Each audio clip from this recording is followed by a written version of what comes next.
Hello friends, competitors academy channel पर आप सभी का स्वागत है। आज की इस वीडियो में हम मॉडर्न हिस्ट्री के topic social religious organisations and movement के पार्ट 5 को डिस्कस करेंगे।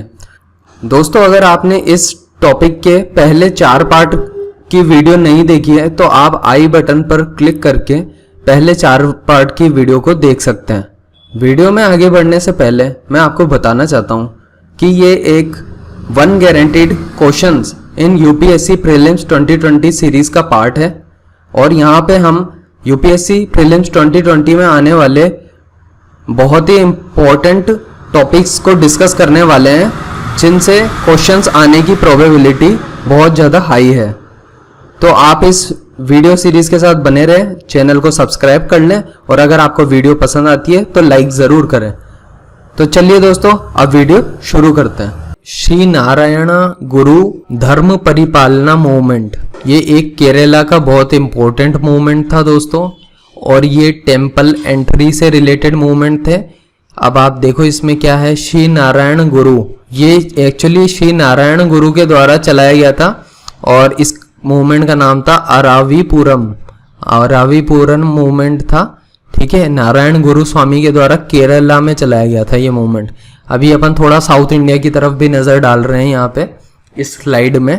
तो आप ये इसके अलावा जो है वोकालिंगा संघ जो कि मैसूर में बनाया गया था, किस लिए बनाया गया था? एंटी ब्राह्मण मूवमेंट के लिए बनाया गया था। कब? 1905 में। ये एंटी ब्राह्मण वाला क्या फंडा है? एक्चुअली साउथ इंडिया में ना लोअर कास्ट के लोग ये ब्राह्मण्स की वजह से बहुत परेशान थे, बहुत दुखी थे। तो उन्होंने जो है एंटी ब्राह्मण मूवमेंट बहुत सारे देखने को मिलते हैं यहाँ पे। तो आपको यहाँ पे देखना होगा कि यहाँ पे जो है इन्होंने इवन टेम्पल एंट्री उसमें दिक्कतें हो रही थी। लोअर कास्ट को रोड पर चलने की भी परमिशन नहीं होती थी जो लोअर कास्ट के लोग होते थे। तो इस वजह से नारायण गुरु ने अरुवीपुरम मूवमेंट चलाया था, नारायण गुरु द्वारा केरला में। इसके अलावा जो है ये अपन देखते हैं वोकालिंगा संघा के द्वारा मैसूर में। अब मैसूर भी एक इम्पोर्टेंट स्टेट थी उस जगह पे साउथ इंडिया में। तो मैसूर में जो है वोकालिंगा संघ के द्वारा एंटी ब्राह्मण मूवमेंट चलाया गया था। कब चलाया गया था? तो 1905 में चलाया गया था। तो ये एक इम्पोर्टेंट है कि 1905 में वोकालिंगा संघ मैसूर में जो है एक मूवमेंट चलाया, एंटी ब्राह्मण मूवमेंट था। फिर इसके अलावा एक जस्टिस मूवमेंट था। किसके द्वारा चलाया गया था आपको बताऊं तो जस्टिस पार्टी थी एक, उसके द्वारा जस्टिस मूवमेंट चलाया गया जो कि मद्रास के अंदर था। तो अब अपन के पास ये तीसरी स्टेट आ गई, एक तो मैसूर होगी, ऊपर केरला होगी, अब एक मद्रास प्रेसिडेंसी होगी। CN मुदालियर, TM नायर और P त्यागराज के द्वारा 1917 में जस्टिस मूवमेंट चलाया गया था और इसमें भी जो कास्ट इश्यूज थे उसको रेज किया गया। टेम्पल एंट्री के इश्यूज भी रेज हो ही रहे थे। इसके अलावा जो है self respect movement EV Ramaswamy Naicker के द्वारा चलाया गया, एक तो तमिलनाडु में, दूसरा 1920 में। तो आप देख सकते हो कि किस तरह से ये जो पर्सन है ना दोस्तों बहुत इंपॉर्टेंट है और ये यूपीएससी बार बार पूछेगी आपसे। मैं फिर बोल रहा हूँ, ये मद्रास प्रेसिडेंसी में जो है जस्टिस मूवमेंट चला था। सेल्फ रेस्पेक्ट मूवमेंट कहाँ चला था? तो तमिलनाडु में चला था। किसके द्वारा चलाया गया था? तो नेकर के द्वारा चलाया गया था। याद करने में आसानी हो जाएगी नेकर से। ठीक है, तो EV रामास्वामी नेकर 1920 में चलाया गया। ये 1917 में जो है चलाया गया था जस्टिस मूवमेंट, और जो है मुदालियर के द्वारा नायर और त्यागराज, ये 3 बंदों ने जस्टिस मूवमेंट चलाया था। टेम्पल एंट्री मूवमेंट जो है ये देखो आप, ये श्री नारायण गुरु का नाम आ गया टेम्पल एंट्री मूवमेंट में। एक्चुअली शुरुआत तो इन्होंने कर दी थी, बाद में फर्दर धीरे धीरे ये मूवमेंट पूरे साउथ इंडिया में फैल गया था। तो अलग अलग नाम से, अभी आपको वाइकोम सत्याग्रह है, वो भी एक्चुअली टेम्पल मूवमेंट ही था। तो आपको आगे पता चलेगा वो किसने स्टार्ट किया था। बाकी आप ध्यान रखेंगे टेम्पल एंट्री मूवमेंट पे आया क्वेश्चन तो नारायण गुरु और उनका ये शिष्य है, ये ध्यान रखना, कुमारन आसान। तो जो कुमारन आसान है वो इनका नारायण गुरु का डिसिपल है, इसलिए इसने भी जो है टेम्पल एंट्री मूवमेंट में पार्टिसिपेशन लिया था। इसके अलावा TK माधवन, ये TK माधवन जो है ये भी एक इम्पोर्टेंट लीडर थे जो कि टेम्पल एंट्री मूवमेंट से एसोसिएटेड थे। जो कि नारायण गुरु द्वारा चलाया गया था। आगे बढ़ते हैं, वाईकोम सत्याग्रह आ गया दोस्तों। अभी वाईकोम सत्याग्रह किसके द्वारा शुरू किया गया था? केपी केशवा के द्वारा 1924 में। कहाँ पे किया गया था? तो केरला में। और दोस्तों ये बड़ा सक्सेसफुल भी हुआ था ये मूवमेंट। इसके बाद हुआ क्या था कि 1928 में, आपको बता देता हूँ कि जो वहाँ की त्रावणकोर की जो है महारानी थी, उन्होंने एक ऑर्डर पास कर दिया था और जो लोअर कास्ट के लोग थे उनको टेम्पल्स में एंट्री करने के लिए अलाउ कर दिया गया था। आप इवन आज भी देख रहे होंगे कि अपन के आज भी न्यूज़ आती रहती है कि तमिलनाडु केरला में कुछ ऐसे टेम्पल है जहाँ पर लोअर कास्ट या फिर अदर रिलीजन के लोगों को एंट्री नहीं दी जाती है। तो ऐसे इश्यूज आज भी आ रहे हैं और कोर्ट के सामने केसेस चलते रहते हैं, सुप्रीम कोर्ट में आते ही रहते हैं, आपको पता होगा। तो ये वाईकोम सत्याग्रह अच्छे से लर्न कर लो कि केपी केशवा ने 1924 में स्टार्ट किया था। कहाँ किया था? तो केरला में। अगेन इन 1931 क्या हुआ? When the civil disobedience movement हुआ, ठीक है। जब आपको पता है कि सिविल डिसोबीडियंस मूवमेंट जब सस्पेंड हो गया था, जब गांधी जी ने 1931 में सिविल डिसोबीडियंस मूवमेंट को सस्पेंड कर दिया था, क्योंकि वो सेकंड राउंड टेबल कॉन्फ्रेंस में गए थे, उन्होंने पार्टिसिपेट किया था तब। उसके बाद क्या हुआ कि temple entry movement was organise किया गया अगेन केरला में एक और बार हुआ। और वो किससे इंस्पायर था? वो के केलप्पन से इंस्पायर था। के केलप्पन ने भी पहले क्या है कि नायर सर्विस सोसाइटी एक एस्टेब्लिश की थी 1914 में। ये मैंने डाल दिया इसमें ब्रैकेट में, नायर सर्विस सोसाइटी के केलप्पन के द्वारा स्टार्ट की गई थी। तो इनसे जो है इंस्पायर होकर के ये मूवमेंट जो है वापस से केरला में 1931 में स्टार्ट हुआ था। और जो पोएट थे इसमें कुछ सुब्रमण्यम तिरुमंबु, पी कृष्ण पल्लई एंड ए के गोपालन, ये जो लोग थे ये इसी ऑर्गेनाइजेशन से जुड़ गए थे, ठीक है। तो उन्होंने भी जो है इन सब लोगों ने मिलकर के पार्टिसिपेट किया था 1931 में।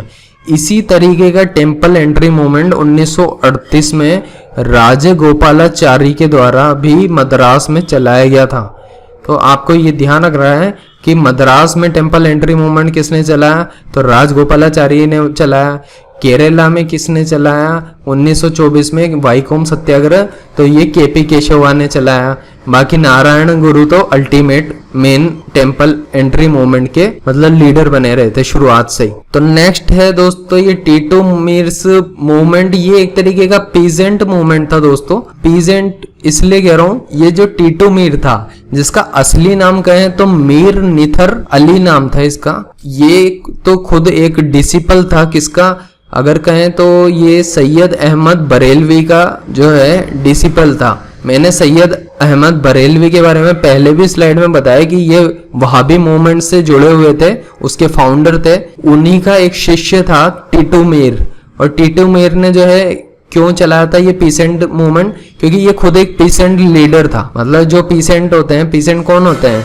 जो कि एग्रीकल्चर करते हैं, ठीक है, खेती करते हैं, खेती का काम करते हैं। एक्चुअली आपको पता होगा कि जो पीसेंट होते हैं उनका ब्रिटिश एरा में जो है बहुत ज्यादा शोषण होता था। तो इस बात को लेकर के जो है टीटू मीर ने आवाज उठाई। तो टीटू मीर ने जो है एक नरकेल बेरिया अपराइजिंग की इसके अंडर गाइडेंस में जो है टीटू मीर की ये नरकेल बेरिया अपराइजिंग हुई। कब हुई? 1831 में, अगेंस्ट जमींदार एंड ब्रिटिश कॉलोनियल अथॉरिटीज। आपको पता ही होगा कि कुछ जो है जमींदार जो है किसानों का शोषण किया करते थे। तो वो जो शोषण होता था तो वो या तो ब्रिटिश के द्वारा होता था या फिर जमींदारों के द्वारा होता था। तो इसलिए जो है टीटू मीर ने नरकेल बेरिया में पीसेंट के फेवर में आवाज उठाई थी। इसके अलावा देखो दोस्तों एक फरेजी मूवमेंट भी हुआ। अभी ये फरेजी मूवमेंट जो है क्यों हुआ? क्योंकि ये कहीं ना कहीं ये ऑर्थोडॉक्स नेचर के लोग थे।